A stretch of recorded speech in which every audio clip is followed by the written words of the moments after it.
तो हेलो मित्रों, जय जोहार, जय आदिवासी। स्वागत है तमारू नवा विडियो में।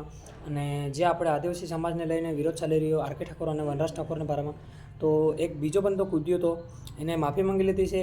अने आ विडियो में फिर आपणे फौजी किंगनो भी विडियो एड करेलो है, जे आपणे फौजी भाई से गुजरातना वायरल थई गया है। एनानो विडियो पण मैं एड कर्यो छे। एने शुं कीधुं छे एनानो नवो विडियो पण तमे जोजो। अने जे भाईए माफ़ी मांगी आ विडियो पण तमे जोई लेजो। અને આ વિડીયોને પૂરો શેર કરવાની કોશિશ કરજો અને આ વિડીયો તમે પૂરો જોજો, તમને ખબર પડશે કે કેવી રીતે વાત ચાલી રહી છે। કોઈ આદિવાસી હવે તારી પોઝિશન લઈ લે, તમારી બેનને ચોદ્યા તમારી તમારા કોળી સમાજનો વિરોધ કરો, તમારી પોઝિશન અમારે નહીં તમારે લેવી પડે। આ ભાઈઓ જોઈ લો, એ માફી માંગી રહ્યો વિડીયો, આ લોડે માફી માંગી લીધી છે, આ વિડીયો જોઈ લો। જય જોહાર, જય આદિવાસી। મેં હમણાં આદિવાસી સમાજ ઉપર હું ગાળો બોલ્યો હતો, એને દિલથી આદિવાસી સમાજની માફી માંગુ છું કે આજથી પછી એવા વિડીયો નહીં બને। જય જોહાર, જય આદિવાસી। અને ખાસ કે જીવે જીવે મારી પર રોસ્ટ વિડીયો બનાવેલો છે એ ડિલીટ મારી દે કે મારા ભાઈ તમારામાં તેવડ જ નથી આદિવાસી હોમે ટક્કર લેવાની। તમે હું કામ આમતા આદિવાસીને ગાળ્યો દો છો, સમાજને ખરાબ કરવાની એવી એમથી ખોટો વાયરલ થવાનું વિડીયો ના બનાવો મારા ભાઈ। તો મારા ખાલી આદિવાસી ભાઈઓને કહેવું છે કે એના ભાઈને ગમે એને રોસ્ટ માર્યો એ રોસ્ટ વિડીયો ડિલીટ કરી દીધો।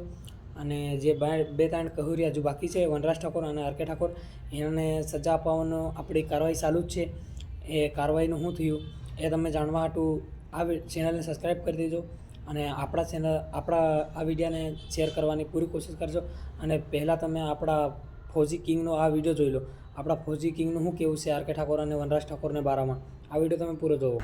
કેમ છો મિત્રો? ફૌજી કિંગના જય હિન્દ, જય માતાજી। આજકાલ સોશિયલ મીડિયામાં તમે જોઈ રહ્યા ઠાકોર સમાજ અને આદિવાસી સમાજ વચ્ચે ઝઘડીનો ગારાગારીના વિડીયો આવી રહ્યા છે। તો અમુક લોકોએ મને મેસેજ કર્યું કે સર તમે આમાં કંઈક બોલો, તો મેં એટલું જ બોલવા માંગીશ કે ભાઈ બંને સમાજ એક સાથે મળીને સમાધાન કરી લો। આમ ગારાગારીના વિડીયો મૂકીને કોઈ ફાયદો નથી। એક માણસના લીધે પહેલા માણસે ગારો બોલી એને બોલાવીને સમાધાન કરી લો, એમ બીજા માણસને ગારો બોલવાની, ત્રીજા માણસને સમાજ પ્રત્યે મતલબ એકબીજાના સમાજ પ્રત્યે ગારો બોલવાની કોઈ જરૂર નથી। કેમ કે સમાજમાં ઘણા બધા લોકો રહે છે, મા બેન બધાના ઘેર હોય છે, તો મા બેનની ગારો મતલબ કેટલી બધી ગારો, બધા ખોટી ગારો બોલો છો યાર, એવા બધા વિડીયો વાયરલ થઈ રહ્યા છે। તો તમે વિચારો કે આજકાલ નાના છોકરાથી લઈને મોટા લોકો એ વિડીયો દેખી રહ્યા છે, તો નવી પેઢીને તમે આ સમજાવશો કે ગારો બોલીને ઝઘડા કરવાના એવું બધું સમજાવશો સોશિયલ મીડિયામાં, તો આ બધું બંધ કરી દો અને સાથે મળીને સમાધાન કરીને આના સમાધાન લાવો। અને જો જેને વધારે શોખ હોય ગારો બોલવાનો, ઝઘડવાનો, તો અમારી જગ્યા પર આવી જાવ, બોર્ડર પર એ ગાડી છૂટ છે ભાઈ, ગારો બોલવાની, મારવાની, ગમે બધી છૂટ છે, તો જલ્દી આવો એ ગાડી મારવા, ગારો બોલવા, હે ને? તો ભાઈ બંધ કરી દો। એકબીજાના સમાજ, બધા સમાજમાં મા બેન બધા કેટલા બધા એવા લોકો નાનાથી લઈને બધા કેટલા બધા હોય, તો સમાજને લઈને ગારો ના બોલો, સમાજને લઈને ઝઘડું ના કરો।